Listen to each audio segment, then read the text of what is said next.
L'ouverture de la 9e édition des Journées du cacao et du chocolat a eu lieu le samedi 28 septembre 2024 au Parc des Expositions d'Abidjan sous le thème évocateur « Sans producteurs, sans cacao ». Cet événement a réuni environ 10 000 producteurs, mettant en lumière l'importance cruciale de ces acteurs dans la filière cacao, dont la Côte d'Ivoire est le premier producteur mondial. Cette cérémonie d'ouverture a été marquée par la présence du ministre d'État Kobena Kwasi Adjoumani, représentant le vice-président Tiemoko Meile Kone et le Premier ministre Robert Begré-Mambé. Leur présence témoigne de l'engagement fort de l'État ivoirien à soutenir et à valoriser le travail des producteurs de cacao. Le ministre Adjoumani a souligné l'importance des producteurs dans la chaîne de valeur du cacao et a mis en avant les efforts du gouvernement pour satisfaire leurs attentes. Le choix du thème de cette présente édition des Journées nationales du cacao et du chocolat se trouve être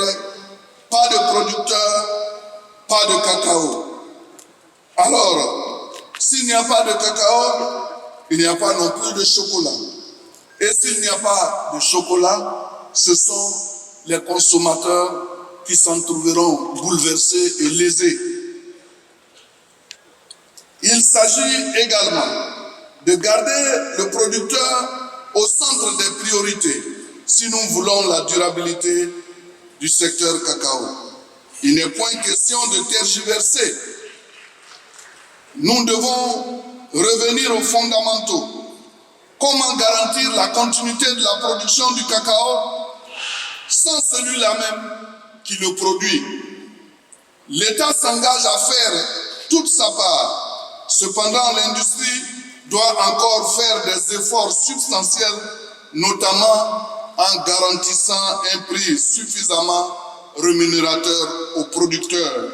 Il a également invité les producteurs à se conformer à la réglementation de l'Union européenne, soulignant que cela faciliterait l'accès au marché extérieur. Les journées du cacao et du chocolat s'étendront sur 3 jours, du 28 au 30 septembre, et incluront des panels de discussion et des échanges B2B. Ces sessions permettront aux acteurs de la filière de partager des idées, d'explorer des opportunités de collaboration et de discuter des défis auxquels ils font face. Yves Ibrahima Kone, directeur général du Conseil Café Cacao et président du comité d'organisation, a exprimé sa gratitude envers le gouvernement ivoirien pour son soutien indéfectible pour son institution. La journée a également été l'occasion de récompenser les meilleurs producteurs et les meilleures coopératives. Des prix significatifs tels que des camions de 4 tonnes, des tricycles et des enveloppes allant de 1 à 5 millions de francs CFA ont été remis. Ces distinctions sont un symbole de reconnaissance pour le travail exceptionnel réalisé par les acteurs du secteur. Le porte-parole des bénéficiaires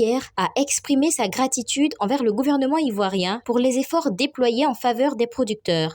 Permettez-moi, en mon nom et au nom de l'ensemble de mes pairs producteurs, de remercier chaleureusement le gouvernement de Côte d'Ivoire à travers le Conseil Café Cacao pour cette belle cérémonie de distinction ainsi que l'organisation de cette édition de la GNCC dont le thème pas de producteurs, pas de cacao. Traduire la reconnaissance de notre labeur dans cette noble filière cacao, votre engagement à promouvoir notre filière et à reconnaître les efforts des producteurs de cacao est salutaire. Ces prix que nous recevons aujourd'hui ne sont pas seulement des trophées, mais des symboles de notre dévouement et de notre passion pour ce métier que nous chérissons tant.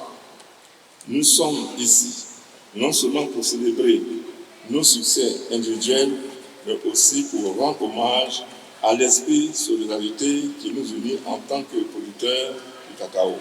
Les journées du cacao et du chocolat sont une plateforme essentielle pour célébrer les producteurs et discuter des défis du secteur. En tant que premier producteur mondial de cacao, la Côte d'Ivoire continue de valoriser le travail de ses agriculteurs et de renforcer sa position sur le marché international.